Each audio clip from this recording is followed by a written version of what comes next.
We'd like to first go ahead and queue up and look at the It Can Wait, our AT&T video, please.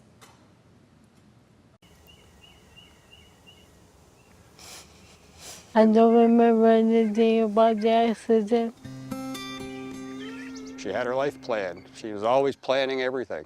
Now she can't plan anything because she can't remember anything. Texting. Was the text that important? I don't remember what I was texting. I don't remember what the message said. That's how important it was. You know, I can text message. I can drive. It's no big deal. You know,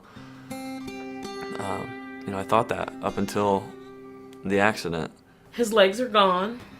X is paralyzed from the diaphragm down. Debbie was very, very active. She loved work. She helped me with my children. She was always there for me. And it's like, I don't have that anymore. The worst thing that I can't say to X, which I used to be able to say all the time, go in the yard and play.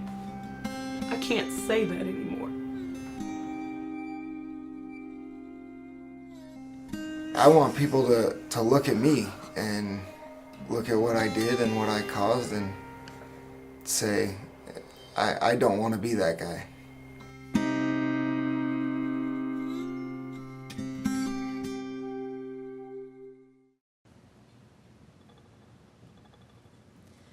Jennifer Smith's mother was killed by a person talking on his cell phone while driving.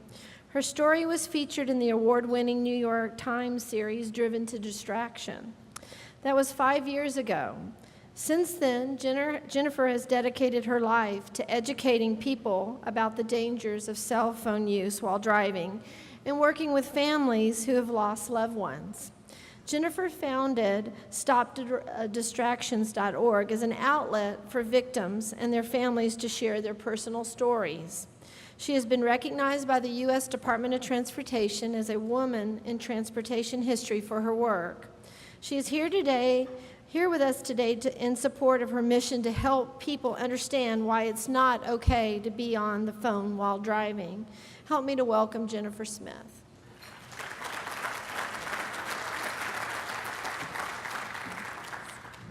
Thank you, Carol, for the introduction.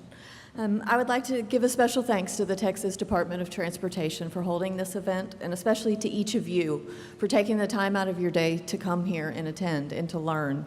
You know, it's a great example of your commitment to protect motorists on the Texas roadways and across the whole nation. So most of you have probably heard them mentioning Jennifer throughout the day and are wondering who this girl is. Well, I'm from Texas. I lived here 18 years. This is home. And I just recently moved a few years ago out of the state, but this will always be home to me, and I will always come back to work on this issue until you are as safe as everyone can possibly be on the road. Despite the widespread educational efforts in the state and in the country, for a number of years, the epidemic is still persisting. And now it's the time to take this cause to the next level. You play an integral role in that. We could turn our phones off when we go to the movies, when we fly on an airplane, and we still make it through the day. Why can't we do the same when we drive? It was very interesting to me, back when the FCC said that they were going to lift the in-flight cell phone ban, the public was outraged. Everyone was calling their congressmen and their senators, telling them they could not do this. A bill was immediately put into the House of Representatives Transportation Committee and passed. Numerous bills were actually entered. The one that was finally passed, that bill sponsor stated, voice calls on flights would be distracting and annoying to the passengers, and it's only common sense to ban them. But yet, we have thousands of people dying every year, and we have to continue to have events like this and debates on what we should do with our phones when driving. Why do we have to convince people not to take someone's life or risk their own? What's wrong with our culture that this is who we are now? What happened to our common sense? I saw it quoted in an opinion piece over the weekend that no one can defend the concept of texting and driving, so prohibiting it is hardly unreasonable. We must work together so we can prevent distracted driving crashes and save many lives. This is a winnable battle, but we all must act. Now, the non-uniformity of the patchwork logs in Texas, I have not a not accurate number, but a little more updated number. It isn't just 26 cities in the state. It is now at least 38 that we have been able to reach out and contact. Your drivers would have if there was a corporate policy in place, they would know, it wouldn't matter what city they were going through, or when they leave the state, 45 states, plus DC, Guam, and Puerto Rico, all have a statewide ban on texting and driving. There are only 5 left. You don't want your drivers crossing those state lines and breaking a law. As you've learned today, your company should be concerned about the liability issues affecting you and the impact of these distraction-related crashes on your bottom line. But the most important piece is that we should be concerned with the lives of those we love and those we share the roads with. We must operate with a core moral value of safety, and nothing else should matter more. Safety should be every motorist's first priority, and distracted driving is a grave threat to that public safety. As a company, you can take this matter into your own hands. Engage your employees, your communities, and the ones you love, and you could help save countless lives across the entire country. Each year, thousands of families suffer the loss of loved ones because of distracted driving. Whether texting, talking, handheld, hands-free, reaching for something, eating something, everything we're doing that's distracting us, it's taking people's lives. They're risking others and themselves. It's reached epidemic proportions in this country, and it's continuing to spiral. The research and science has documented how dangerous this is for decades. In fact, I got to Texas on Friday. On Friday in Palestine, an 11-year-old boy was run over by a woman who was distracted in a parking lot going over a speed bump. She heard a thud, got out of the car, and out rolled the 12-year-old child she ran over. He now has incapacitating injuries. Saturday in El Paso, a 32-year-old woman was distracted with her 2-year-old child in the back seat of her car. The 2-year-old child now was ejected and has head injuries. Sunday in San Antonio, another 32-year-old driver with her 2 children in the back seat looked down at her phone, lost control, hit the center median, rolled her car over. She was killed. Her 2 children survived. This is the 3 days since I've been here, and these are the ones we know about. How many more could there be that we haven't even heard? These crashes happen every day. And I, a former distracted driver, I was a real estate agent. My car was my office. I did everything behind the wheel. But I learned the lesson the hard way why I had to stop. It was September 3rd of 2008. My mother was leaving her neighborhood when a driver who was talking on his cell phone never saw her car, never touched his brakes, running into her and T-boning her at about 45 to 50 miles an hour. He got out of the car immediately and said he was on the phone. We call this death by cell phone. We can stop these crashes. Using a cell phone when operating a car is a choice, and it's irresponsible and unacceptable behavior. And it's easier to change this behavior than people think, and it doesn't have the negative effects most assume. We can still be productive, we can still be profitable, we can still be in touch with those we care about, and we can do it all safely when we're not driving. The benefits outweigh the risks, and the conversations and text messages are non-essential when it's compared to human life. No one is exempt from this risk either. There is no niche. It's young drivers, it's old drivers, it's senior drivers, it's men, it's women, it's teens, it's college students. It's rich, it's poor, it's educated, it's uneducated. Everyone is doing this 24 hours a day. You can be on the road at 5:30 in the morning and everyone is on their phone. Pedestrian, you don't even have to be in a car. Pedestrians, cyclists, passersby, road workers, they're all being injured and killed. And even more scary, you don't even have to be near the road anymore. People are driving into houses, businesses, Just this weekend, a car drove into CNN's front lobby in Atlanta.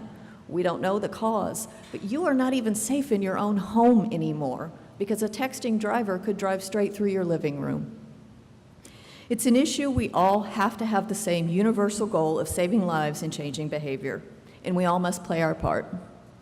In the 6 years since I lost my mom to a distracted driver, I've witnessed the changing discussion around the issue. Back in 2008, I had to dig to find other stories of crashes online. Actually, the very first story I found and the very first person I contacted was Dave Teeter. Our crashes were similar. Our losses were alike. 1 year later, distracted driving was the word of the year for Webster's Dictionary. It went from being something you rarely heard about to something you can't go a day without hearing. You hear it on the news, you hear it on the radio, social media, commercials. It's even in TV storylines now. It's blanketing our airwaves, both TV, radio, you name it. National headlines, local headlines. My alerts that I have in my emails are set up to let me know when there's crashes and fatalities and serious injuries. This went from maybe 1 or 2 a week, maybe. Now, it's multiple a day. When I go speak at schools, it used to go speak anywhere. You used to speak and everyone would say they're sorry. Now when I go speak, there is a line of people to come and share their story on the person they knew that was killed. The numbers are very underestimated. Today, I hope you were provided a greater insight into the distracted driving issue and the grave threat that it poses. It touches us all in one way or the other. And last year, it touched the families of thousands of people. Many of those are here with us today. These families go and share their stories nearly every day to anyone who will listen, so they can educate you, so you don't have to live through the experience they did. It is a senseless tragedy. We want others to understand the impact these crashes have on our families and our communities. We don't have holidays anymore. We get a new date on our calendar, and that's the anniversary of the death of my mother, of her sister and her grandmother. We don't have Christmas. My children and I leave the country at Thanksgiving because we want to go somewhere where it's not Thanksgiving. People don't think about what happens after you lose that person and the effect it has on your entire life. Victim impact statements are designed to put a human face to these distracted driving tragedies. Today, we're honored to be joined by the Ragsdale and Woodson family, in whose case was discussed earlier. Misty Woodson is going to speak for the family now. Her family endured a traumatic, life-changing experience, and as a part of their healing, they have chosen to share their story as a tribute to their lost loved ones. I hope you will listen to their story and accept it as their gift to you, a gift that could save your life and the lives of everyone you love. And then I'll be back. Thank you.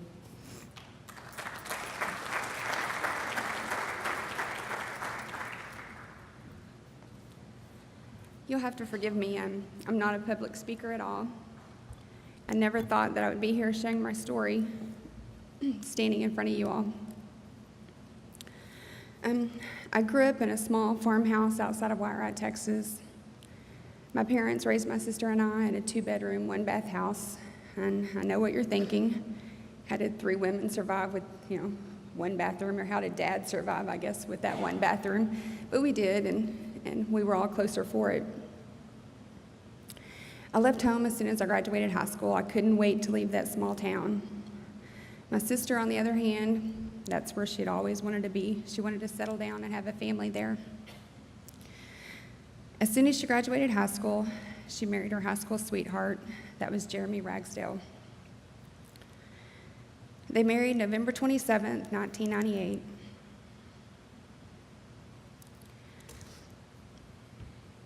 In 2001, they had their first child, Austin. The second came along just 5 years later. In 2006, they had Cody. Mindy wanted to stay at home and raise Cody at that time, so Jeremy worked hard to make sure she was able to do that.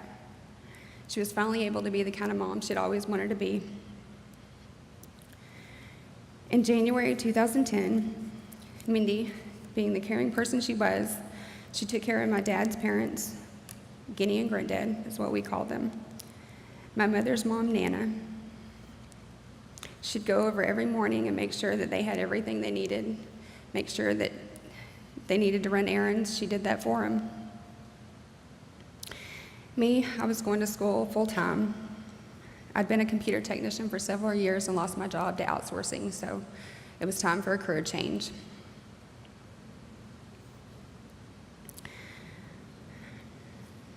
I had recently also gotten married.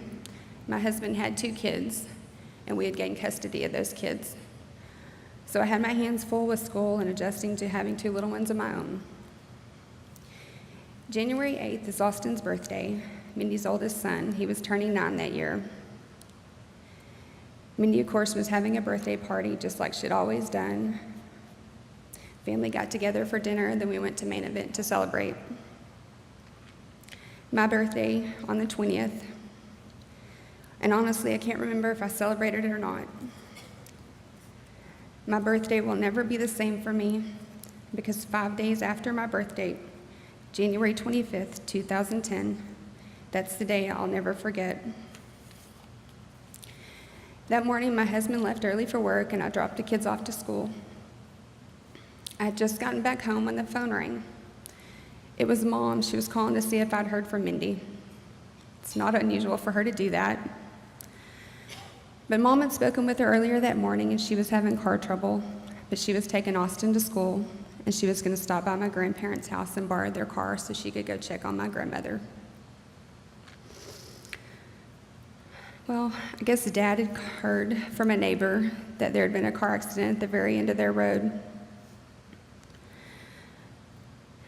So as I'm on the phone with Mom, she was also trying to get a hold of the Savoy Police Department. She put me on hold while she was talking to the police chief there. As she had me on hold, I realized something wasn't right. I just had this sinking feeling. I just prayed, Lord, just please keep them safe in your arms.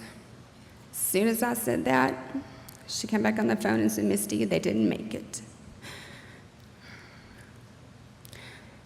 Cody, Care Flat had Cody, and he was on his way to Children's. Mom was trying to get a hold of Jeremy, Mindy's husband, and she was coming by to pick me up so we could head to Savoy. I called my husband, and thankfully he was just a few blocks away from Children's Hospital so he could be there when Cody arrived. When we got to Savoy, the highway was still shut down. So we decided that we needed to go pick up Austin from school so we could head to the hospital. Austin had no idea why we were picking him up. He just thought he was getting to skip school, hang out with his grandma and his aunt. I'll never forget having to break that little man's heart and tell him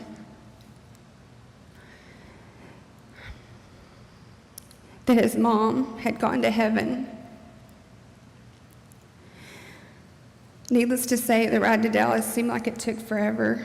When we arrived at Children's, I remember walking into Cody's room and seeing the fright in that little man's eyes. Somehow he had survived with only a broken leg and several scrapes and bruises. The accident had been caused by a distracted driver. Mindy had stopped to make a left-hand turn onto my parents' road when she was struck by a local cable company truck.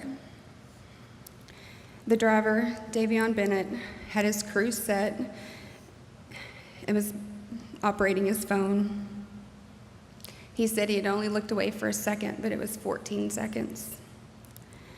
In those 14 seconds, he never saw my sister's car stopped with her blinker on, waiting for oncoming traffic. She never got to make the turn. Instead, he hit her and pushing her into oncoming traffic with his cruise set at 71 miles an hour.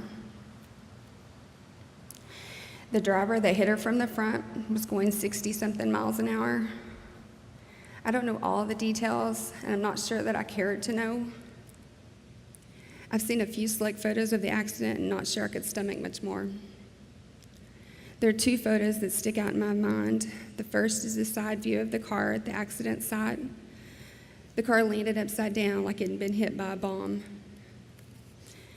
When you zoom into the picture, you notice one of Mindy's tennis shoes laying there on the side, along with one of Cody's. The second picture is a back view of the car. To the left of the driver's side of the car, as you see, is a large pool of blood on the highway. I've been told that there was a TxDOT driver that had passed her while she was stopped waiting to make that left-hand turn and made eye contact with her. When he looked back in his rearview mirror, he saw the cable truck hit her. The TxDOT driver came back to help, thankfully. He and Davion were able to get Cody out of the car and hand him off to a nurse that had stopped to help. Davion, after seeing what he had done, threw up at the scene. Since I was going to school to be a medical admin assistant, one of the courses I took was medical transcription, so I wanted to see the autopsies. I wanted to know what they went through. My grandmother, Guinea, had suffered many broken bones, multiple lacerations to her head and body. Mindy had suffered large lacerations to her descending thoracic artery, her spleen, her intestinal wall. She had suffered a brainstem laceration and had a hinged fracture at the base of her skull. After reading their autopsy reports, I was certain they didn't know what hit them. There was little comfort in knowing that they didn't suffer. 5 days after the accident, we had their funeral. I couldn't tell you who was there.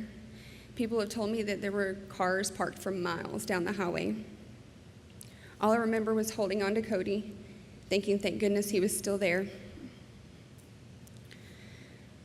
The reality of the loss doesn't set in until later. I didn't want to get up in the mornings, and when I did get up, I woke up with this large lump in my throat. I couldn't imagine how my nephews were feeling, how thank goodness my dad was able to retire and help out with my nephews while my brother-in-law continued to work. I would go over and help out as much as I could, but I had family to take care of, and I was working on my last semester of school. So after graduating and having time to reflect on everything, I began to get angry. I took it out on my husband. He and I had always had a great relationship. Not now, we were arguing. He couldn't understand why I spent so much time with my brother-in-law and nephews. My brother-in-law and mother thought that's where I needed to be, spending time with them. It puts such a strain on my marriage that we finally separated. There came a point in time when I wasn't speaking to my mother or my brother-in-law. I didn't want to deal with anyone. I was mad at the world. I couldn't understand why Mindy was taken. She was the one that wanted a family and always did the right thing. I was the wild child. If there was a rule, I was going to break it. I drove with a lead foot, had a rebel spirit to go with it. How were Austin and Cody going to grow up without their mom? She was never going to be able to kiss them goodnight and tell them that she loved them to the moon and back. She was never again going to be the proud mom cheering Austin on as he tackled the quarterback. She was never again going to play in the rain with the boys. They were never going to be able to bring home the pictures they drew in class for their mom on Mother's Day. They weren't going to have their mom there on field trips or class parties like the other kids. I could go on forever and give you a list of things that they'll never experience because she was taken away, all because a man was preoccupied with his cell phone while driving. Not only did I lose Mindy, but I never really got to mourn the loss of my grandmother. After she was killed, my grandpa was put into the nursing home. They'd been married for 62 years and never spent a night apart. My dad had now lost his mom. We were never going to get the special birthday cards that they always sent. We were never again going to get to spend holidays together. I would never feel her butterfly hugs again. My grandmother had lost a child to leukemia, and she used to tell my mother that she had never felt a greater loss than that of losing a child. Well, my mom was dealing with that now. All of this began to be too much for me to handle. I finally got to the point where I wasn't going to get any better until I got help. I had to find a way to deal with her loss. I was a complete mess for the first 2 years. In January 2010, I had grandparents, I had my best friend, my sister, I had a husband, and things were going great. Now I have none of those things. I'm divorced. I'm an only child. My nephews no longer have their mother. I have no grandparents. My dad no longer has his mother. My mother no longer has her baby. She's now experiencing the loss of a child that my grandmother told her about. People still send me photos and messages about my sister and how much she meant to them. In fact, I have a friend whose dad worked the accident that day. I had known this man for 18 years. He cannot bring himself to talk to me about it. He will talk to his daughter, but he feels so guilty because he did not recognize Mindy that day.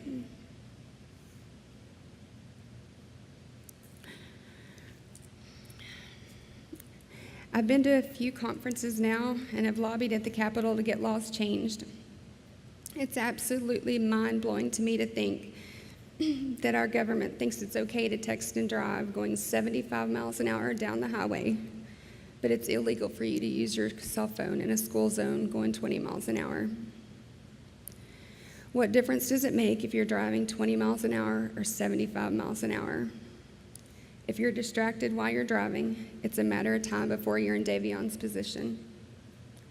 If you allow your employees to continue to use their cell phone, it's a matter of time before your company's on trial. In 2010, it could have been me in his shoes. I don't know how I could live with myself if I took 2 lives doing something that I could have prevented. According to TxDOT, last year they said 505 fatalities.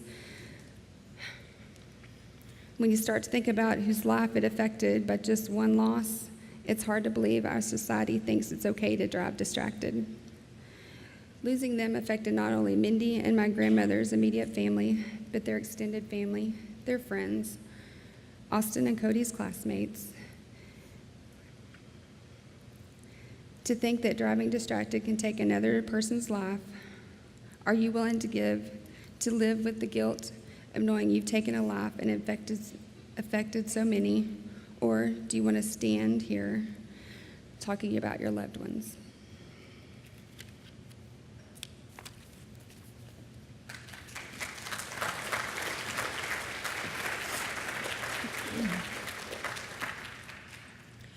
I want to thank Misty for coming up here and opening her heart like that, and Becky and Austin and Cody.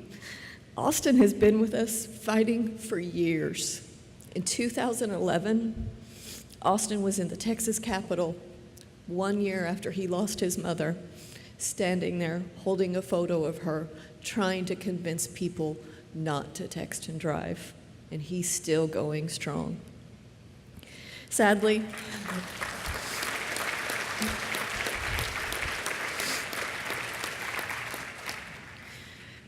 Mindy and Peggy's story is just one of hundreds that I could tell you about in this state.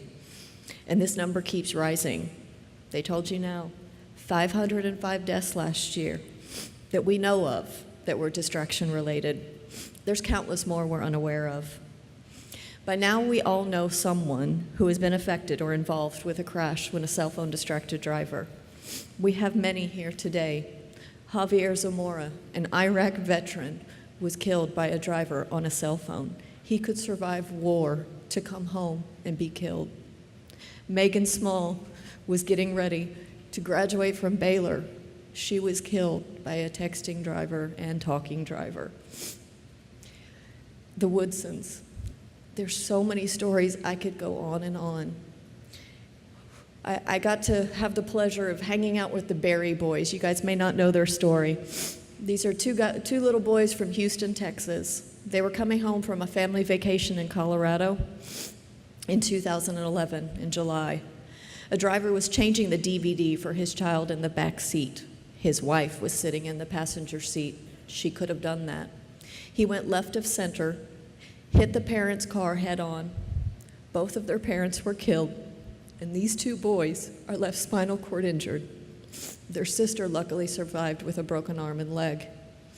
They said they spoke at the last summit here in Texas because they're involved too. They're working on a project now, and their new saying is, "One life is enough." We had that one life lost a long time ago. It's enough now. There's so many ways, we must stop these tragedies from occurring. As I now tell anyone who will listen, it's no longer a matter of if this is going to happen to someone you love, it's when. And that's if it hasn't happened already. Is anyone else's life worth a few minutes on the phone? Is yours?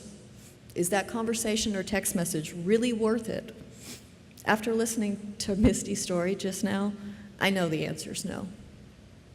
There's so many ways to make a lasting impact on the lives around us and in our communities, and that is by setting the example. Start with yourself. Share it with your employees. Talk to at least one person each day. Speak up when you're in the car with someone. Joseph Baer is from the University of Michigan. He actually came and spoke at a summit we held in New York, and he had an actual good idea and solution. Communications researchers are starting to look at this now, as well as the psychologists, and he said that this is a habit, and you have to retrain this habit. When you are driving and you notice that trigger, whatever that trigger is, if it's the beep or the ping or the ringing or when traffic slows or when you think you get bored, recondition yourself to do something else. When you hear that ping, check your mirrors, check your speedometer. Put a sticker on your side view mirror that says, "No, don't text." Do something to retrain yourself, something that's going to be safe. Once you get your brain retrained, you won't have to worry when you hear that ping. I hear the ping when I drive. I don't care. I'm not tempted to pick it up. I have a code with my daughter. If she calls me when I'm driving and it's really important, she knows, keep calling. When I hear she continues to call, I know I need to pull over and answer the phone. Otherwise, there's no reason. Share our stories. There's so many stories in Texas you can share. Those have a lasting impact. If you want to institute these policies, get these families out to share their stories. This is their therapy. They want to do this for you. They don't want you to be with us next year, standing up here as one of us. I'm sure you are all lovely people. I'm sure your families are lovely people, just as all these families are. But they're the greatest people I wish I never knew. I would like to conclude with a powerful video featuring just a small number of our Texas families. This is an old version of the song that we had put together for the 2010 summit. So at the beginning, it's going to give you a stat on how many fatalities there were. Remember, last year it was 505. This is going up. If you notice, I don't want to include any more names in this video. I don't want you to walk in our shoes. This song is called How Many More by McKenna Lowe. Thank you.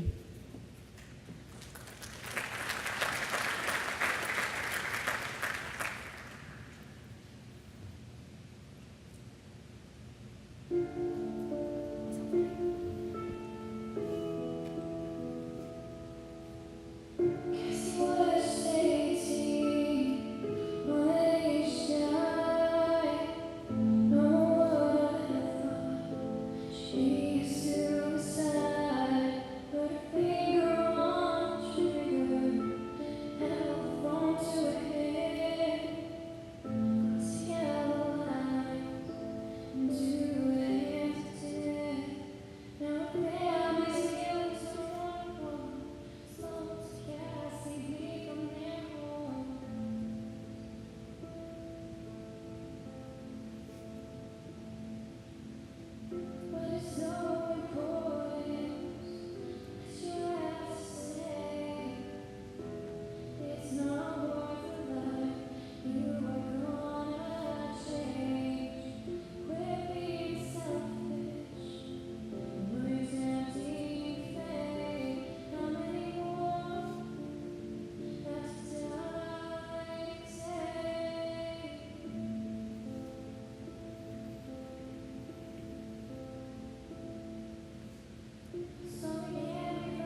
it's been a successful story. It's like Mr. Barton started off today, is he wishes he wasn't here. I wish I wasn't here because every life is precious.